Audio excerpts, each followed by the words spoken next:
দাদা শুনছেন? হ্যাঁ বলুন। বলছি দাদা 15ই আগস্টটা এবার কয় তারিখ পড়েছে? 15ই আগস্ট? 15ই আগস্ট ওই তো 15ই আগস্ট তো 15ই আগস্টেই হবে নাকি? ছি ছি দাদা, আপনি একজন ভারতীয় হয়ে এরকম কথা বলছেন? 15ই আগস্ট এবার স্বাধীনতা দিবসের দিন পড়েছে। আরে তা আপনি তো শুনলেন কত তারিখ পড়েছে, কোন দিন পড়েছে তা তো শোনেননি আপনি। আহ, ওই তো মানে হ্যাঁ, যাকে বাদ দিন। বলুন তো আজকের দিনের আপনার কোন জিনিসটা সবথেকে ভালো লাগে? হ্যাঁ, পুরো দিনটাই ভালো লাগে, দেশপ্রেম জেগে ওঠে। কেন বাকি দিনগুলো ঘুমোয় নাকি? আজকের দিনে জেগে ওঠে আর ঘুমায় না, জেগেই থাকে 1 বছর। আপনি বলুন আপনার কোন জিনিসটা ভালো লাগে আজকের দিনে? আমার তো পতাকা উত্তোলনের অনুষ্ঠানটা সব থেকে ভালো লাগে। বাহ বাহ। হ্যাঁ, তারপরেই লাড্ডু, কেক, লজেন্স, মিষ্টি, কত কি খাবার দেয়া হয়। এই পতাকা উত্তোলনের জন্য কত স্বাধীনতা সংগ্রামী কত কিছু করেছেন, আর আপনি আপনি খাওয়ার কথা ভাবছেন।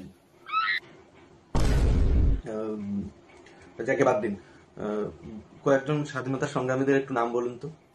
কত স্বাধীনতা সংগ্রামী আছেন, নেতাজি সুভাষচন্দ্র বসু, বিনয় বাদল দীনেশ, বাঘা যতীন, ক্ষুদিরাম, আর আর আমি। কি আপনি কি স্বাধীনতা সংগ্রামী নাকি? আরে না দাদা, আরে ইংলিশ জানেন না? আমি মানে কি, আমি ইংলিশে আমি মানে হচ্ছে মি, তাহলে আর আমি মানে কি আর্মি। আর্মিরা তো স্বাধীনতা সংগ্রামী নাকি? হ্যাঁ তা তো অবশ্যই। আরো একজনের কথা বলতে আপনি ভুলে যাচ্ছেন, তার ছবি পুরো দেশে দেশে ঘুরে বেড়ায়, প্রত্যেকটা লোকের কাছে তার ছবি আছে, মানুষের এই বুকের কাছে আজও তিনি আছেন। কে তিনি?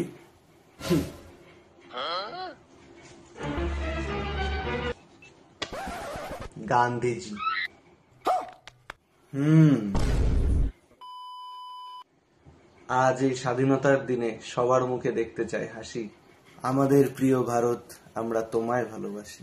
আসুন সবাই এক হই, নির্বিশেষে জাতি ধর্ম। হে ভারত মাতা, এই দেশ আমাদের গর্ব। বন্দে মাতরম, বন্দে মাতরম। জয় হিন্দ, জয় হিন্দ।